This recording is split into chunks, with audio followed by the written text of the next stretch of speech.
I want to go to the Patriot Mobile Newsmaker line. Good to have with us Congressman Chip Roy out of Texas. And Congressman, I know you addressed this on your Twitter feed, but could you imagine a soldier telling General Patton that he could not fight because he was misgendered by the enemy? I mean, we may have to have a remake of Patton, the 21st century version. Really, talking about turning over in your grave. I mean, what we are doing right now to the United States military is absolutely absurd in terms of using it as a social engineering experiment. And of course, now, in all their infinite wisdom, they want to draft our daughters in the process, all while trying to tell me, oh, don't worry, we'll never draft your daughters to put them on the front line.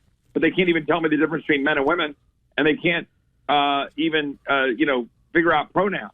Like, we know what this is. It's all about social engineering. It's about advancing a woke, radical leftist agenda.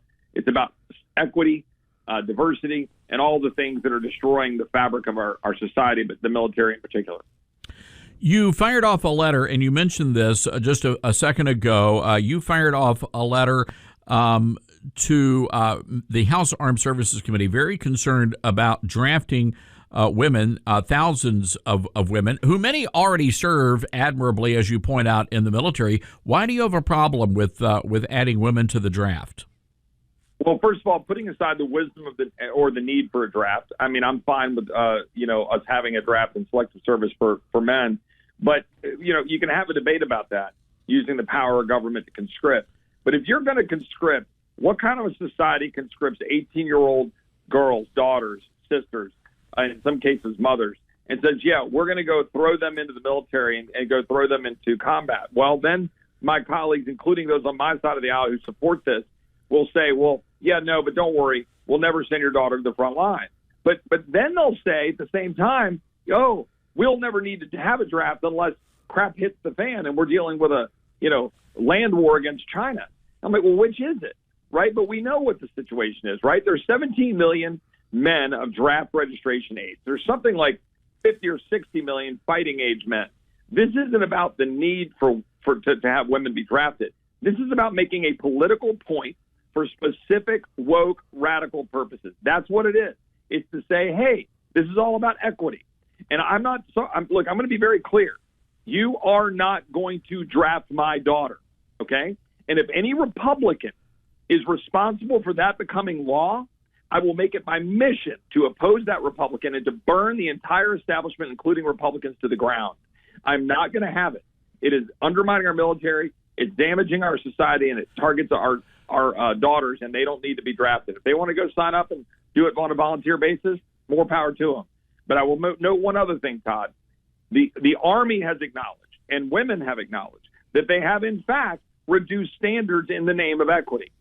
Now, maybe you don't need standards for drones, but if you're going to have combat and military readiness, at least acknowledge that they, in fact, in the Army combat fitness test, under oath, they have testified to this, that they have reduced the standards because nearly 50% of active duty enlisted female soldiers could not pass previous versions compared to 92% of men. I mean, Congress, we should acknowledge this. And Congressman, you lay all of this out, and it's not just your opinion. You're backing up the opinion with facts that women are, and you write this in the letter, women are just not as capable as men in combat roles. And you point out a Marine Corps study. They spent, $36 million on this study. What did the study find?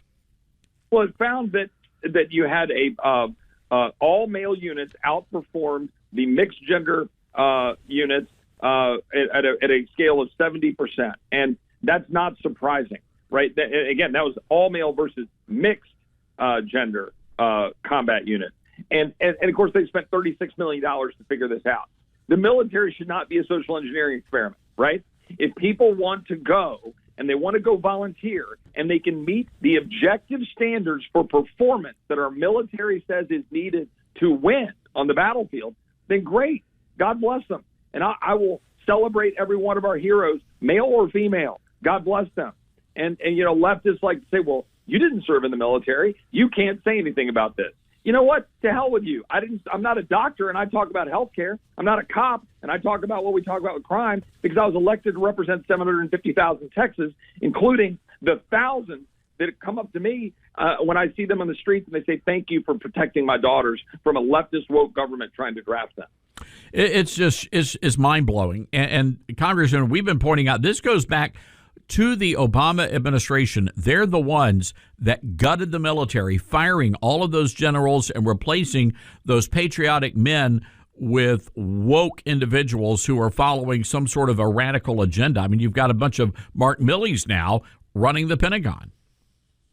Well, all I know is it is on the hands of the current leadership of the Pentagon what is happening at the Pentagon. No doubt. And we see what's happening at the academies, all of these trainings, this woke stuff. You can talk about civilian control in the White House. I agree. And they should defer to the commander-in-chief that way. But I can tell you this, if you give me an order to tuck tail and run from Afghanistan and leave $85 billion of equipment on the field and undermine our national security, I'm going to say, Mr. President, you can have my resignation because you're undermining our national security. Our brass should be ashamed of what they're doing to the DOD right now. Congressman Chip Roy on the Patriot Mobile Newsmaker live from the great state of Texas, 21st Congressional District down there. Congressman, you posted this on Twitter, sharing some information from our friend Bill Malugan over at Fox, that Mayorkas is now saying that they have operational control of the border. I mean, how do they get away with spewing those kinds of lies? Well, first of all, thank you for I want to thank Bill for all that he's doing down on the border. Great reporting. And the fact is, in a House Judiciary Committee hearing about 2 months ago, Mayorkas looked at me when I asked point blank, do we have operational control of the border? And he looked at me and said, yes. He smirked and then said his predecessor would have said the same thing. The fact is, one, that's a lie. They don't have operational control. Two, his predecessor never said the same thing. They said they were working towards operational control. Three, they at least had a credible claim that they were actually diminishing the flow because they were using return to Mexico microprotection protocols and they were using Title 42. These jacklegs refused to actually do their job and enforce the law, to follow their oath, to faithfully execute the laws to secure the border. It's purposeful, and they're undermining our national security in the process. And there are dead Americans because of fentanyl. There are dead Americans because criminals are able to be in the United States because we have wide open borders and the cartels have operational control of the border. We could stop it tomorrow, but they refuse to. Congressman, we're going to have to leave it there. Great stuff as always, and thank you for writing that letter. I know a lot of our constituents are fans of the military. They support the military, and they're just as outraged over this idea of drafting our daughters into war. So thank you for bringing that to our attention. Happy to, Todd. God bless you. All right, God bless. Congressman Chip Roy.